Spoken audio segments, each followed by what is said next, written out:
السلام علیکم۔ حرف و حکمت کی خوبصورت بزم میں ایک بار پھر سب کو خوش آمدید۔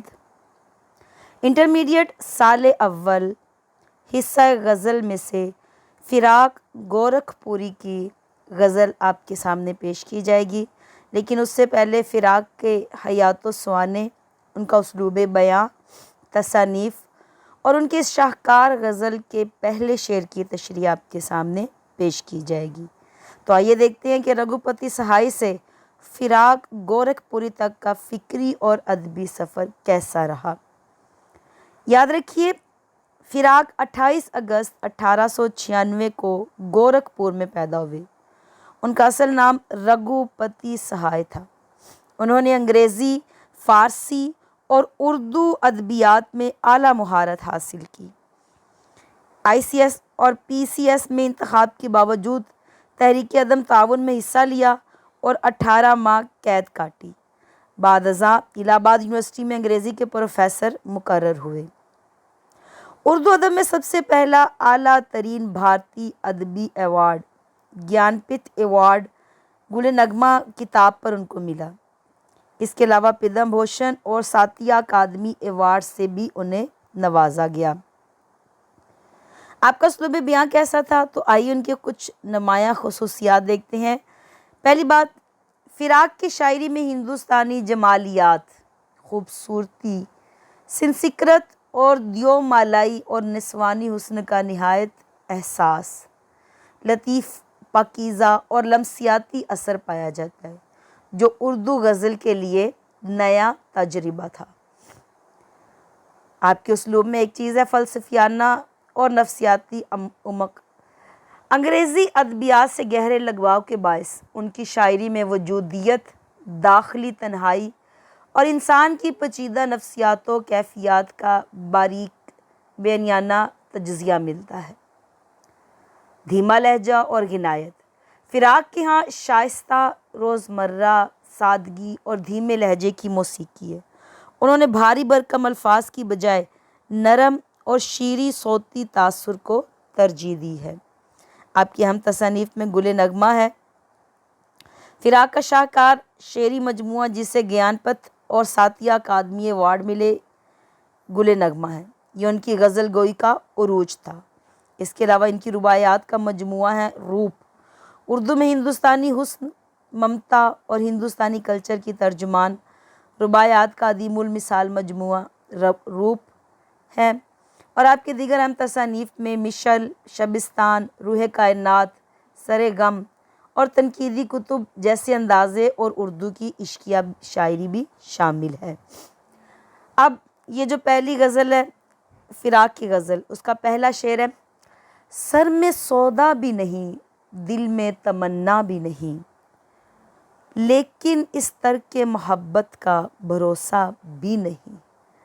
یہ بیت الغزل شعر ہے، یعنی غزل کا سب سے خوبصورت شعر جس کو کہتے ہیں۔ مفہوم کیا ہے؟ شاعر کہتا ہے کہ اس وقت میرے ذہن میں عشق کا کوئی جنون، سودا موجود ہے، نہ دل میں محبوب کو پانے کی کوئی خواہش یا تمنا تڑپ رہی ہے۔ بظاہر میں محبت کو مکمل طور پہ ترک کر چکا ہوں، لیکن اس ترک محبت کے دعوے پر کوئی اعتماد نہیں کیا جا سکتا، کیونکہ عشق دل کے کسی نہ کسی گوشے میں دبا رہتا ہے۔ ذرا سی چنگاری اس بجھی ہوئی آگ کو دوبارہ سے روشن کر دیتی ہے۔ اسی لیے اگرچہ میرے دل میں اس وقت کوئی تمنا بھی نہیں ہے، کوئی سر پہ سودا بھی نہیں ہے، کوئی خواہش اور آرزو بھی نہیں ہے، لیکن میں یہ جو کہتا ہوں کہ میں اپنے محبوب کو، میں اپنی محبت کو ترک کر چکا، تو میری اس بات پہ کوئی بھروسہ بھی نہیں ہے۔ یاد رکھیے، اس شعر کے اندر کون سے اہم نکات پائے جاتے ہیں؟ عدم پائیداری، ترک تعلق یا ترک محبت کا فیصلہ اکثر جذباتی ہوتا ہے، اس لیے اس میں مستقل مزاجی کا ہونا ناممکنات ہے۔ شعر میں استعمال شدہ لفظ سودا سے مراد دیوانگی، جنون یا کسی خیال کا دل و دماغ پر چھا جانا ہے۔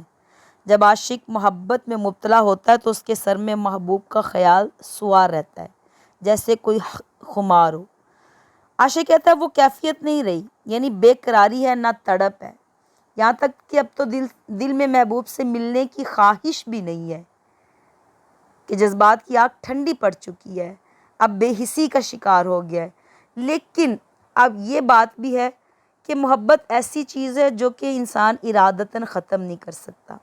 انسان خود کو یقین دلاتا ہے کہ اب وہ محبت سے زیادہ، مگر دل کی گہرائیوں میں چھپی یادیں اور وابستگیاں کسی نہ کسی صورت باقی رہتی ہے۔ شاعر کو خدشہ ہے کہ کہیں پرانے جذبات دوبارہ نہ جاگ اٹھے، اور کہیں کوئی یاد، کوئی منظر، کوئی آواز دل میں سوئی ہوئی چنگاری کو شعلہ نہ بنا دے۔ جیسا کہ حسرت موہانی کہتے ہیں، بلاتا لاکھ ہوں لیکن برابر یاد آتے ہیں، الہی ترک الفت پر وہ کیوں کر یاد آتے ہیں۔ تو یاد رکھیے، یہ شعر انسانی نفسیات کی ایک باریک تصویر کشی ہے۔ اکثر انسان کے دل اپنے دل کو قائل کر لیتا ہے کہ اب اس کے اندر کوئی خواہش نہیں ہے، لیکن کوئی چھوٹی سی بات یا پرانی یاد اس کے اندر سے پرانی محبت کو دوبارہ سے زندہ کر دیتی ہوتی ہے۔ سو خود فریبانہ خاموشی، سودا اور تمنا کا نام و عدم موجودگی کا ثبوت نہیں ہے، بلکہ یہ ایک عارضی جمود یا سکتہ ہے جو کسی بھی لمحات یاد میں ٹوٹ سکتا ہے۔ ایک بات یہ بھی یاد رکھیں کہ انسان کے جذبات یکدم ختم نہیں ہوتے۔ عاشق کے دل میں یادیں ہمیشہ موجود رہتی ہوتی ہے، وقت کے ساتھ ساتھ مدم ضرور ہوتی ہے لیکن مٹ نہیں جاتی۔ عاشق کے دل میں محبوب کی یادیں اب بھی موجود ہیں، وہ انہیں دبا چکا ہے مگر ختم نہیں کر سکا۔ جیسے شاعر کہتے ہیں نا، ہوتی نہیں قبول دعا ترک عشق کی، دل چاہتا نہ ہو تو دعا میں اثر کہاں۔ اور پھر آپ یہ دیکھیں کہ ترک محبت جو ہے وہ ایک شعوری عمل ہے۔ یہ دل کے فیصلے عقل کے بس میں نہیں ہوتے، یہ جو دل کے فیصلے جتنے بھی ہوتے یہ انسان کی عقل میں نہیں آتے تھے، لیکن ترک محبت انسان ارادہ ضرور کرتا ہے مگر اس ارادے کی پابندی نہیں کر پاتا، کیونکہ عشق پر زور نہیں ہے یہ وہ آتش غالب کہ لگائے نہ لگے اور بجھائے نہ بجھے۔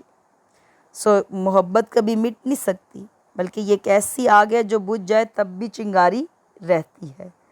تو گویا یہ شعر انسانی دل کی گہرائی، محبت کی قوت، جذبات کی پیچیدگی کو سادہ مگر بامعنی انداز میں پیش کرتا ہے، اور قاری کو سوچنے پر مجبور کرتا ہے کہ محبت میں اونچ نیچ ہو سکتی ہے مگر محبت ختم نہیں ہو سکتی۔ مرزا غالب بھی کہتے ہیں، ہم کو ان سے وفا کی ہے امید جو نہیں جانتے وفا کیا ہے۔ اور احمد فراز کہتے ہیں، ترک تعلقات پہ رویا نہ تو نہ میں، لیکن یہ کیا کہ چین سے سویا نہ تو نہ میں۔ اور انجم کہتے ہیں، لاکھ ہو دل مصر مگر انجم ان سے اب رابطہ نہیں کرنا، کیونکہ عقل اور چیز ہے اور دل کوئی اور چیز ہوتا ہے۔ اس شعر کے اندر فکری اور فنی خوبیاں کون سی پائی جاتی ہیں؟ یہ سہل ممتنع کا شاہکار شعر ہے۔ سہل ممتنع یعنی ایسا آسان شعر جیسا اس جیسا بنانا ناممکن ہو۔ شعر میں کوئی بھی غیر فصیح یا مشکل الفاظ نہیں، انتہائی سادہ الفاظ میں انسان کے سب سے پیچیدہ جذباتی کیفیت کی عکاسی کی گئی ہے۔ اس کے علاوہ اس میں صوتی اور لفظی تناسب ہے، سودا اور تمنا، تردید و اقرار کا اثر بھی ہے۔ مصرع اول میں نہیں کہا گیا اور مصرع ثانی میں اسی نفی پر شک یعنی بھروسہ نہیں ہے، یہ فنکارانہ توازن پیدا کرتا ہے۔ اور چوتھی فنی خوبی یہ اس میں عالمگیریت پائی جاتی ہے۔ یہ شعر صرف فراق کا ذاتی تجسس نہیں بلکہ دنیا کے ہر عاشق کی داخلی کشمکش اور تذبذب کی ترجمانی کرتا ہے۔ فراق گورکھپوری کی شاعری و فکری خدمات پر یہ پیشکش یقیناً آپ کو پسند آئی ہوگی۔ اگلے لیکچر میں مزید اس کے اشعار پیش کیے جائیں گے۔ شکریہ۔